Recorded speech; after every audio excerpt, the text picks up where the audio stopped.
দুইটা ফুল, গোলাপ ফুল। রাসূল নিজে বলে গেছে হাসান হুসাইন আমার, আমি নবী হাসান হুসাইনের।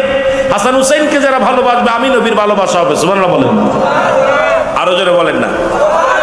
সে হাসান হুসাইনকে ভালোবাসি আমরা, আমরা তাদেরকে ভালোবাসি, নবীর আহলে বায়তদেরকে ভালোবাসি না, এই পাকপাঞ্জাতনকেও ভালোবাসি না, আমরা এগুলো আমরা ভালোবাসি না। খুব কষ্ট লাগে ভাই, খুব পবিত্র আমার বাজান রে, গভীর মনোযোগ। আমি সংগঠনকে পায় অনেক ধন্য, যেই সংগঠনের মানুষগুলো হাসান হুসাইনকে ভালোবাসে, নবীর আহলে বায়তদেরকে ভালোবাসে। যখন হত্যা করা হলো, হাসান হুসাইন রাদিয়াল্লাহু তাআলা কি করলেন? চলে গেলেন মুসলমান। কবির মনোযোগ। এইরকম মক্কা মদিনার মনোয়ারে কালেমার দাওয়াত দেয়া এত কষ্টকর ছিল। রাসূল নিজেও তো মক্কা থেকে মদিনায় হিজরত করলেন। রাসূলুল্লাহ মক্কার কাফেরদের যন্ত্রণায়, মক্কার নিষ্ঠুর কাফেরেরা সদা সর্বদাই নির্যাতন করতেন, কষ্ট দিতেন আমার নবীরে। নবীজিকেও ডাকতে বলেন, আমার আল্লাহ জিবরিল যাও আমার হাবিবকে মক্কা থেকে মদিনায় চলে যেতে বলো।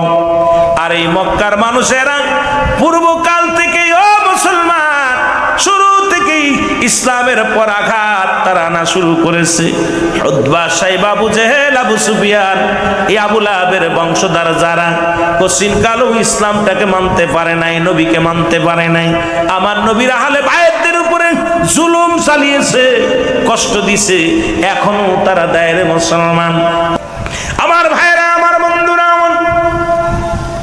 আল্লাহর নবীর দৈহিক নাতি, ও যুবক, একজন হত্যা হওয়ার পর আর একজন যখন চলে গেলেন, কোথায়?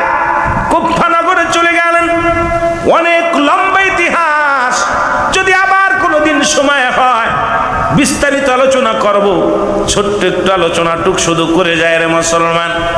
এই 1 তারিখে যা তাবু গাড়লেন, 2 তারিখ গেল, 3 তারিখ গেল, 4 তারিখ গেল মুসলমান, 7 তারিখে তাবুর পানিগুলো শেষ, তাবুর মধ্যে কোনো পানি নাই। এই পানির সন্ধানে মুসলমান হুসাইন রাদিয়াল্লাহু তাআলার বিবি, এ মুসলমান শুনে নাও, শুনে নাও, ভিতর থেকে আসিয়া সারা বানো ডাক দে, কয় স্বামীরে একটু পানি দাও। পানির সন্ধানে মুসলমান গভীর মনোযোগ। পানির জন্য যখন চলে গেলেন ফোরাত নদীর কিনারায়, পানির বিনিময় সন্তানকে চির বিদায় করে নিয়ে আসলেন। এই 8 তারিখ আসলো মুহররমের, মুসলমান শুনে নাও। এই 8 তারিখে যখন মুসলমান শুনে নাও, যখন দুনিয়া থেকে বিদায় হয়ে গেল হযরতে যায়না, মুসলমান শুনে নাও। মুসলমান গভীর মনোযোগ। আজগার দুনিয়া থেকে বিদায় হয়ে গেল। আজগারকে নিয়ে যখন এই দুনিয়ার মধ্যে বাবা মা কান্না শুরু করে দিল, এই কান্না দেখিয়া তাবুর ভিতর থেকে আকবর আলী বাইর হয়ে আসলো। বড় ছেলে আকবর আলী এসে দেখে মা জননী কান্দে, বাবায় কান্দে, ডাক দে, কয় মা গো তুমি কেন কান্দো গো মা? বলে বাবা রে, এই দেখ রে তোর ছোট ভাই চির বিদায় হয়ে গেছে, আর কোনোদিন ভাই বলে ডাকবে না, চির বিদায় হয়ে গেছে। জোরে জোরে চিল্লায়া বলা যাবে না আল্লাহু আকবার। মুহররমের 9 তারিখ হলো, অনেক লম্বা আগে বলতেছি বাবা, সব বিস্তারিত বলা যাবে না, শুধু আপনাদের বোঝানোর জন্য সংগঠনটা নাম দেওয়ার কারণে একটু টাচ দিয়ে যায়, আমার বাজানদের কথাগুলো বলে যায়। মুহররমের 9 তারিখ হলো, আকবর আলী তরবারি নিয়ে রওনা হবে। ভাইয়ের শপথ করে ভাইকে বলে, ভাই তোর শপথ করলাম তোমাকে ছুঁইয়া, যারা তোমাকে হত্যা করেছে তাদের প্রতিশোধ না নিয়ে আমি আর ফিরবো না, এই জীবনটা রাখবো না, কারণ আমার ভাইয়ের রক্ত ধুইয়া, আমার ভাইয়ের গা ধুয়ে ছুঁইয়া শপথ করলাম জীবন দিয়া দিব, তবু বাতিলের কাছে মাথা নত করবো না। বিদায় নিয়ে রওনা হয়ে গেল। মায়ের কাছ থেকে বিদায় নেয়, চির বিদায় দাও হে ও মা গো, ডাকিতেছেন নবীজি আমার, বলো ডাকিতেছে নবীজি আমার, বলো চির বিদায় দাও হে ও মা গো,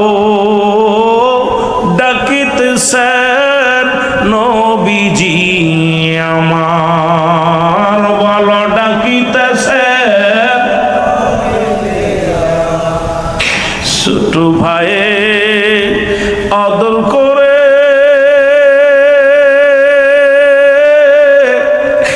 আর নিব না কবু কোলে ডাকিতেছেন নবীজি আমায় আমার ছোট ভাইকে আদর করে আর নিব না জুকোলে কি মারো মা রিলির তাহায়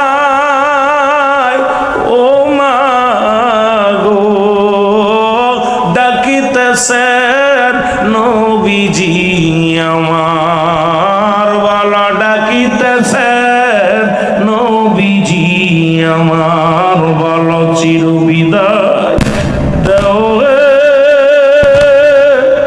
ও মা গো ডাকিতেছে রাসূল আমার বলো ডাকিতেছে নবীজি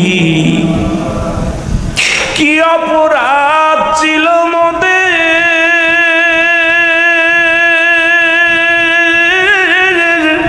করিল খুন চাচা জানকে কি অপরাধ ছিল মোদের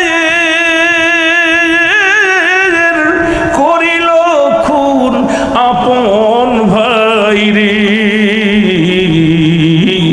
কাঁদে সেদিন কারবালার ময়দান ও মা গো ডাকিতেছেন নবীজি আমার বলো ডাকিতেছেন নবীজি আমায় চির বিদায় দাও হে ও মা গো ডাকিতেছেন নবীজি আমার বলো ডাকিতেছেন নবীজি এ ভাইরা আমার বন্ধুরা আমার আলী আসগার যখন গেলেন গো আলী আকবর রক্তের বদলা নিতে যাইয়া শাহাদাতের পেয়ালা পান করলো মুহররমের 10 তারিখ হলো অনেক বিস্তারিত আলোচনা যদি শুরু থেকে করতাম অনেক মজা লাগতো না যুবক যদিও মূল ইতিহাসটা আমরা তুলে ধরতে সময় পাই না বলতেও পারি না মুহররমের 10 তারিখ হলো হুসাইন রাদিয়াল্লাহু তাআলা দুটি সন্তানকে হারায়া জোরের ভাইকে হারায়া ডাকতে বলে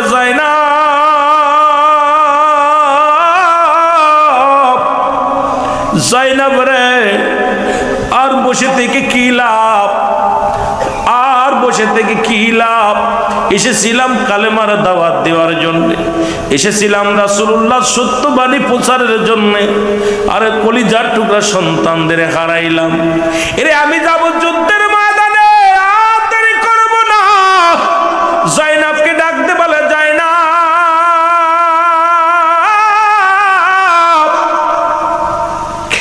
আমার জয়নালকে দেখে রাখবি কারণ আমার জয়নাল ছোট মানুষ অসুস্থ আমার জয়নালের ঠান্ডা জ্বর রয়েছে আর যদি বেঁচে থাকে মদিনাওয়ালার রমল রাজা পাকে যায় আমার জয়নাল নালিশ দিবে আমাদের জন্য জয়নালকে দেখে রাখবি আমার জয়নাল বড় অসুস্থ ভিতরে থেকে জয়নাল বলে আব্বাজান আমি যাব যুদ্ধের ময়দানে হুসাইন কয় জয়নাল রে আমি তোর রেখে গেলাম কারণ নবীজির উম্মতের জন্য তোর রেখে গেলাম জয়নাল কয় না না আমি যাব যুদ্ধের ময়দানে যাব জয়নাল বড় সান্ত্বনা হতে লাগলেন সান্ত্বনা দেয় কিন্তু সান্ত্বনা নেয় না জয়নাল বারবার কয় বাবাজি আমি যাব হুসাইন ডাকতে বলে জয়নাব ও জয়নাব শুনে নাও আমার সখিনারে আমার লাশের পাশ শাস্তি দিবি না কারণ কারবালার ময়দানে হাসান হুসাইনকে চিরবিদায় করে দিবেন হুসাইন বলতেছে জয়নাব রে ওই লাশটার উপরে তারা আঘাত করবে হুসাইনের লাশটারে যে বিক্ষত করেছিল ঐতিহাসিকগণ মুসলমান কিতাব পড়লে কোন কোনো মুমিন চোখের পানি ধরে রাখতে পারে না। এত নিষ্ঠুর ইতিহাস, এত নিষ্ঠুর নির্যাতন করেছিল যারা, তারাও কিন্তু আজান দিয়েছিল মসজিদে, তারাও নামাজ পড়েছিল, জুম্মার নামাজ পড়েছিল। আবার হুসাইন শিবিরও আজান হয়েছিল, এজিদ শিবিরও আজান হয়েছিল। একটা শিবিরে আজান দিয়েছিল, হত্যা করে হুসাইনকে হত্যা করে আজান দিয়েছিল। আর একটা শিবিরে মুসলমান শাহাদাতের পেয়ালা পান করা পরও আজান দিয়েছিল। জোরে জোরে চিল্লা বলা যাবে না আল্লাহু আকবার। দুইটা শিবিরে আজান হয়েছে, হুসাইন শিবিরও আজান হয়েছে, এজিদ শিবিরও আজান হয়েছে। খুব খেয়াল করবেন আমার ভাইয়েরা, আমার বন্ধুরা, আমার হুসাইন ডাকতে বলে যায় না,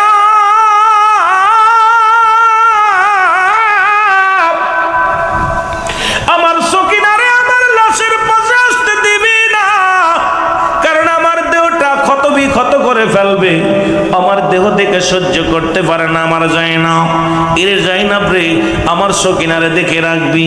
2 নাম্বার জয়নাব শুনে নাও, জয়নাব শুনে নাও, শুনে নাও, ও জয়নাব শুনে নাও, আমার নানাজির পাগড়ি মোবারক নিয়ে আসো। জয়নাব পাগড়ি মোবারক নিয়ে আসলেন, পাগড়ি মোবারক মাথার মধ্যে লাগাইলেন, লাগায় একটা চিৎকার দিয়ে বলে, নানাজি